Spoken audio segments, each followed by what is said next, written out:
22 को जो सीटेट के द्वारा परीक्षा का आयोजन किया गया था, तो ये उसका दूसरा वाला पैसेज का पोर्शन है जिससे कि आज हम समझेंगे। इसके उपरांत इससे संबंधित सवालों का हम हल करेंगे। ठीक है, तो देखेंगे प्रश्न संख्या 129 से 135 तक हमारा जो सवाल है वो इस पैसेज से रिलेटेड है। अधोलिखित गद्यांश पठित हुआ, नीचे लिखे हुए गद्यांश को पढ़ करके तदाधारित प्रश्नाम यानी कि उस पर आधारित प्रश्नों के विकल्पात्मकोत्तरेभ्यः उचितम मम उत्तरम चित्वा लिखत, विकल्प में प्रदत्त उचित उत्तर को चुन करके हमें लिखना है। ठीक है, तो चलिए स्टार्ट करते हैं। जीवनस्य मूल्यम अर्थात ते मानवीय गुणाः, ये मानवीय जीवनम उत्कर्षः प्राप्यन्ति ही।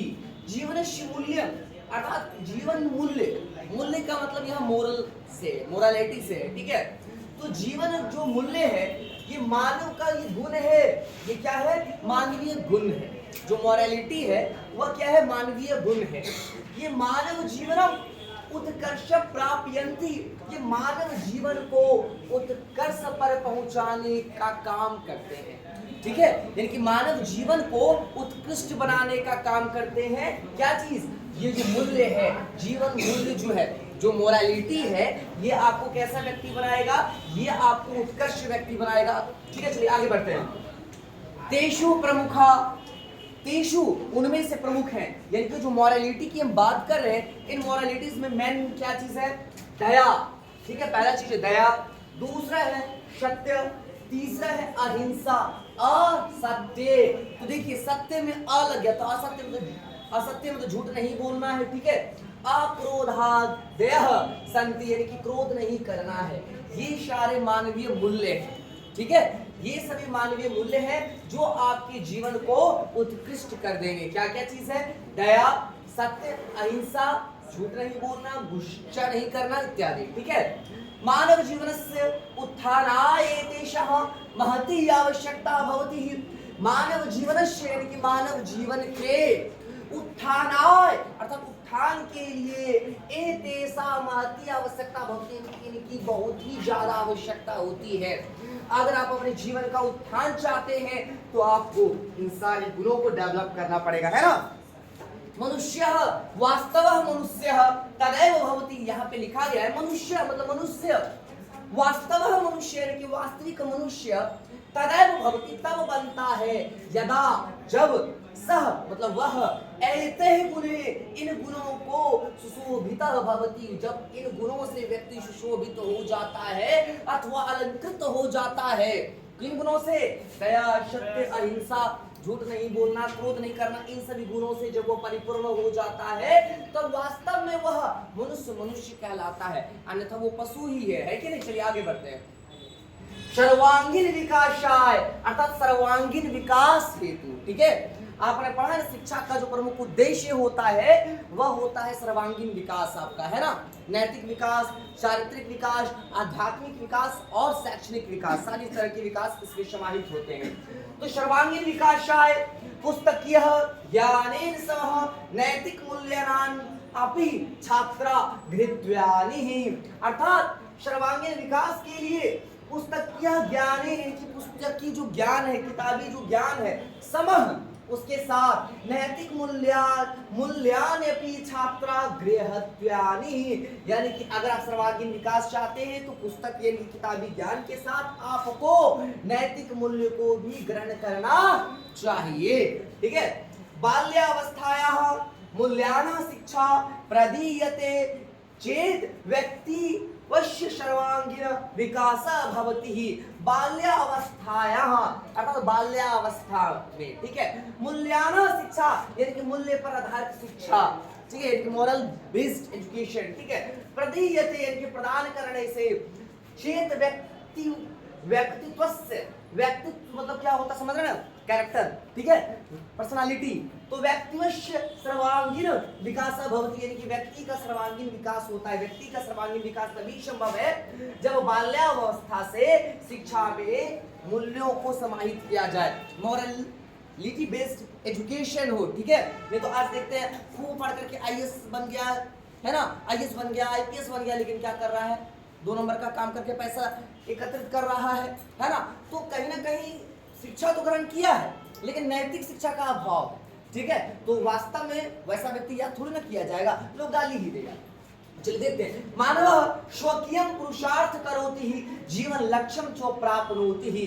मानव जब उन मूल्यों को ग्रहण कर लेता है तो पुरुषार्थ को प्राप्त करता है और अपने जीवन लक्ष्य को प्राप्त करता है। चलिए आगे बढ़ते हैं।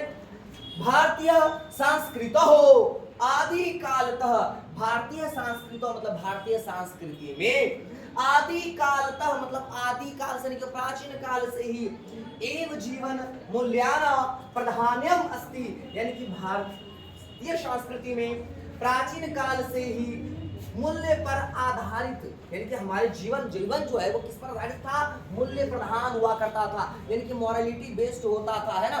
धर्म अर्थ काम मोक्ष यही जीवन के 4 लक्ष्य हुआ करते थे। यानी कि हमारा जो आदि काल से ही हमारा जो भारतीय संस्कृति था वह मूल्य प्रधान था, यानी कि मूल्यों पर आधारित था। प्राचीन कालादेव भारतीय संस्कृति मूल्य परक गुणानाः स्तुति भवति। प्राचीन काल से ही भारतीय संस्कृति में मूल्य पारक गुणों की स्तुति हुई है, उसकी प्रशंसा हुई, उसकी तारीफ होती रही है, ठीक है। एते गुणैरेव भारतः विश्व गुरु पदम प्राप्तनोत्। एते इन गुणैरेव भारतः विश्व गुरु पदम प्राप्तनोत्, विश्व गुरु पदम मतलब पद समझ रहे हैं ना, पोस्ट। इन्हीं गुणों के कारण भारत जो है विश्व गुरु के पद को प्राप्त किया, अर्थात भारत विश्व गुरु कहलाता था ना, तो ऐसे नहीं कहलाता था। यहाँ के लोग उच्च मोरालिटी वाले थे, ठीक है। संप्रयापि पुनः तत्पदः, क्या बाबू कुछ सवाल? संप्रयत्यपि पुनः तत्पदः प्राप्तुं छात्रेषु बाल्यादेव एते संस्कारा स्थापनीयः। अब देखिए संप्रयपि पुनः, यानी कि शुरुआती दौर से ही, शुरुआत में ही जो है छात्रों को क्या प्राप्त करना चाहिए, बाल्यावस्था में संस्कार की स्थापना करनी चाहिए उनमें, ठीक है। यानी कि संस्कार को स्थापित आप तभी कर सकते जब उसे मॉरल बेस्ड एजुकेशन देंगे, ठीक है। आधुनिक जीवन है मानवः, आधुनिक जीवन में मानव चिंता अवसाद तनावे है, चिंता इसको अब अवसाद बोलना, अवसाद मतलब डिप्रेशन, है ना, तनावे है यानी कि तनाव। आज का जो हर व्यक्ति है, कल का मैंने केस स्टडी पढ़ा कि ये था यूएसए का केस स्टडी पढ़ रहे थे, उसमें हर टीनेज की जो लड़की थी, मतलब 3 में से 1 लड़की सुसाइड करने का अपने टीनेज में सोची। तो किस कारण से सोची? या तो कैरियर को लेकर चिंता होगा, या किसी कारण से डिप्रेशन, आर्थिक हो, मानसिक हो, जिस तरह से भी हो। तो आज आधुनिक जीवन काल में लोग चिंता, अवसाद और तनाव से क्या कर रहे हैं, संपीड़िता सन्ति, यानी कि पीड़ित हैं, ठीक है। आधुनिक जीवन शैली ऐसा बन चुका है कि हर व्यक्ति कहीं ना कहीं चिंतित है, अवसादग्रस्त है और वह तनाव में है। आप लोग भी के साथ में हो सकता है ऐसा स्थिति हो, है ना। कदाचित ते दुख कात्रो भूत्वा आत्महननमपि कुर्वन्ति, अर्थात कदाचित ते दुख कात्रो भूत्वा, कभी कभी वो इस दुख से वशीभूत हो करके आत्महनन मतलब सुसाइड, ठीक है। आत्महनन मतलब खुद का हत्या कर लेना, ठीक है। आत्महननमपि कुर्वन्ति, अपना शरीर का वध भी कर लेता है, मतलब अपना सुसाइड भी कर लेता है। ज्यादा टेंशन में आ गया, ज्यादा डिप्रेशन में आ गया, ज्यादा तनाव में आ गया, है ना, तो इन सभी कारणों से। एतान विकारान, तो ये क्या है, विकार है। विकार मतलब ये क्या है, कमियां कहिए, दोष कहिए।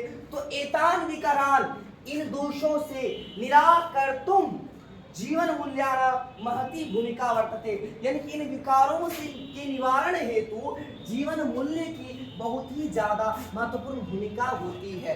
अगर आपके जीवन में मूल्य होगा, ठीक है, तो क्या है, मतलब मॉरलिटी बेस्ड अगर आपने एजुकेशन को प्राप्त किया है तो इस तरह की चीजों से का आप सामना कर सकते हैं, है ना। संस्कृत वगैरह में पढ़ते हैं ना, कैसा श्लोक पढ़ाया जाता है कि जैसे कि आपको धैर्यवान बनना है, तो भाई अगर आप धैर्यवान व्यक्ति हैं तो कभी भी आप जो है विपरीत परिस्थितियों के आने के उपरांत भी आप क्या ऐसा काम नहीं ना करेंगे, ये काम कभी नहीं ना करेंगे, है ना। तो चलिए आगे बढ़ते हैं हम लोग। अतः संप्रति काले अध्ययनेन सह जीवन मूल्य शिक्षायाः आवश्यकता वर्तते, अर्थात इसलिए अध्ययन के शुरुआती काल से ही जीवन मूल्य पर आधारित शिक्षा की आवश्यकता है।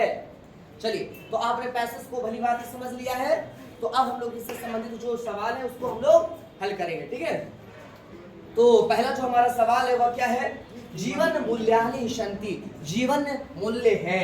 तो जीवन मूल्य क्या है, आपने यहाँ पढ़ा था, पहला लाइन में ही पढ़ेगा, उत्कर्ष है ना। जीवन मूल्य है अर्थात का अर्थ है ते मानवीय गुणः मानव जीवनम उत्कर्षः उत्कर्षः प्राप्यन्ति। तो यहाँ आपने देखा उत्कर्ष लिखा हुआ है, तो यहाँ आप कर देंगे उत्कर्षकार नानी, अर्थात जीवन मूल्य जो होता है, जो मॉरलिटी बेस्ड एजुकेशन होता है, इसका कार्य होता है कि वो आपको उत्कर्ष पर पहुंचाएगा। समझ गए? चलिए, तो आगे क्यों रुक करते हैं आप।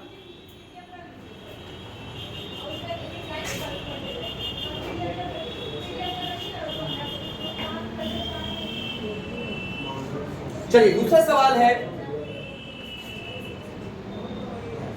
जीवन मूल्यानः प्रधान्य पुत्र वर्तते है। जीवन का जो मूल्य है वह प्रधान रूप से कहाँ है। मानव संस्कृति, अंग संस्कृतो, देखिए कुछ नहीं, देखिए भारतीय संस्कृतो है, ये कर लेंगे काहे, वहां आपको दिखाते हैं। कौन सा लाइन है बाबू, पहला दूसरा तीसरा बताइएगा। छठा लाइन, पहला दूसरा तीसरा चौथा पांचवा छठा। प्राचीन काल देव भारतीय संस्कृति मूल्य पारक गुणानाः स्तुति भवति। यानी कि प्राचीन काल से ही भारतीय संस्कृति में मूल्यों की स्तुति होती रही है। तो जीवन मूल्याना प्रधान पुत्र वर्तते, जीवन मूल्य प्रधान कहाँ था, मॉरलिटी बेस्ड जो था कहाँ था, मॉरलिटी मेन चीज कहाँ का था, भारतीय संस्कृति में वो था, है ना। तो भारतीय संस्कृति तो आपका उत्तर हो गया, कोई दिक्कत नहीं ना। तो चलिए आगे की ओर बढ़ते हैं।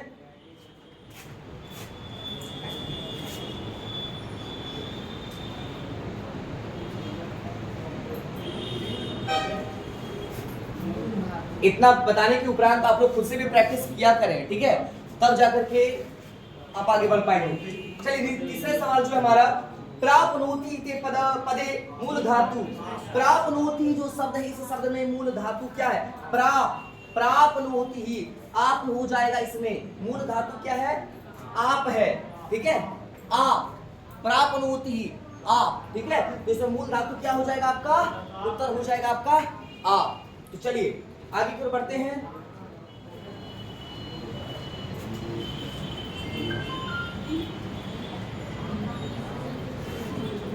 अब देखिए, इदानी, जो इदानी पद से समानार्थक, इदानी शब्द का अर्थ क्या होता है। देखिए, समानार्थी शब्द के लिए थोड़ा आपको पढ़ना पड़ेगा। इसका अर्थ होता है शुरुआती दौर से। तो शुरुआती दौर के लिए एक वर्ड अक्सर आता है संप्रति, को कहीं आप बार-बार पढ़ रहे थे ना, तो संप्रति जो हो जाएगा ये आपका आंसर हो जाएगा। इदानी पद से समानार्थकम, इदानी का भी अर्थ होता है शुरुआती दौर से, तो इस शब्द का समानार्थी है संप्रति। तो संप्रति काले आप बार-बार पढ़ रहे थे ना कि शिक्षा क्षेत्र में लास्ट वाला भी, अतः संप्रति काले अध्ययन सह जीवन मूल्य शिक्षा आवश्यकता वर्तते। अर्थात बहुत बार ये शब्द आपको मिला है ना कि शुरुआती दौर से शिक्षा में क्या होना चाहिए, वो मूल्य पर आधारित शिक्षा होना चाहिए, है ना, क्लियर है। तो चलिए, तो इदानी पद समानार्थक संप्रति ही, यानी कि इदानी शब्द का समानार्थी शब्द कौन सा है, संप्रति है। तो चलिए हमने इसे अभी हल कर लिया, आगे की ओर बढ़ते हैं।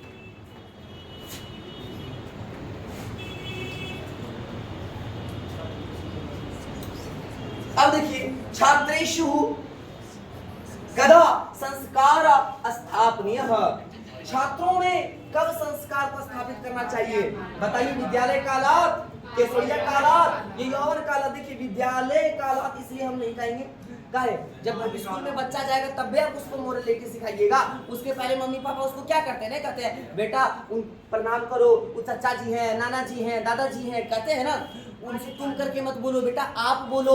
तो ये सारी संस्कारों को आप कब से डालते हैं, बाल्यावस्था में डालते हैं, यौवन काल में डालते हैं, जवानी पे नहीं ना, या किशोरावस्था में डालते हैं, नहीं ना। तो हमारा उत्तर हो जाएगा बाल्य कालात, बाल्य कालात, यानी कि बचपन में ही हम छात्रों में संस्कार को स्थापित करते हैं, ठीक है। चलिए आगे बढ़े।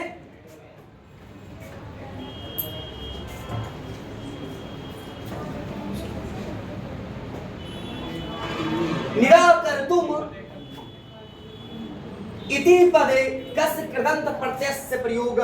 निराकर्तुम शब्द में कौन सा कृदंत प्रत्यय का प्रयोग हुआ? देखिए जो आपको डेली सॉल्व कर रहे हैं ना, तो इससे एक चीज आपके दिमाग में बैठ तो रहा है। देखिए जहां दिखेगा तुम, दिखेगा कर तुम, तो तुम जहां दिखेगा तुमुल प्रत्यय, तो तुमुल, ठीक है।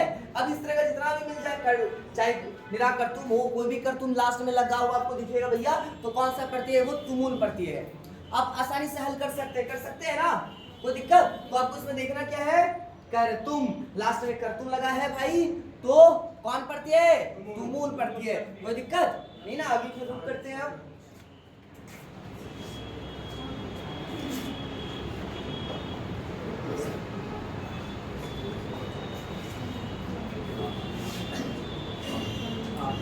जना आत्महननम कदा कुर्वन्ति, लोग आत्महत्या कब करते हैं? देखिए धनाभावात, भैया धन के अभाव में ऐसा जिक्र नहीं है, धन के अभाव में भी लोग कर लेता है, ठीक है, लेकिन पैसेज में नहीं है, इसलिए लॉजिक नहीं लगाना है यहाँ, ठीक है। हर्षातीरे का, तो भैया हर्ष से ये सब गाना नहीं होता है, मैं खुशी से कहीं पागल हो ना जाऊं कहीं, है ना, इतनी खुशी मिली, वो सब फिल्में में होता है, रियल लाइफ में खुशी से कोई सुसाइड नहीं करता है, ठीक है। तो हर्षातीरे का जवाब नहीं होगा हमारा। पराजयात, हारने के उपरांत, है ना, ऐसा होता है, लेकिन हमारा पैसेज में नहीं है, तो क्या हो जाएगा? दुख कात्रो भूत्वा।